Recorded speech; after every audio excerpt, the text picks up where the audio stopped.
Okay, good afternoon po. So, today is March 26 and my second day of my lion diet. And the time is 2:35 there. So, before I will eat, because I'm in the intermittent and lion diet, before I will eat, I will take my weight. My weight today is 54.7. So, as you can see, from yesterday, I'm 55.7.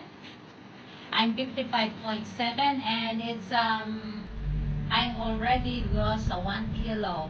But I didn't eat yet. And today and now, I already prepare my food so I can eat today. So, this is my food today. Those are leftover pork BM po. Yan po. Leftover po siya. Niluto ko sa crock pot. Then, I reheat it.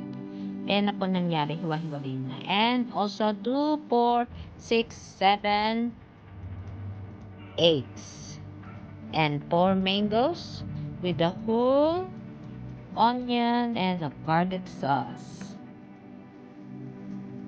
Yeah, that is my food for today. Follow me in Facebook and also in my YouTube.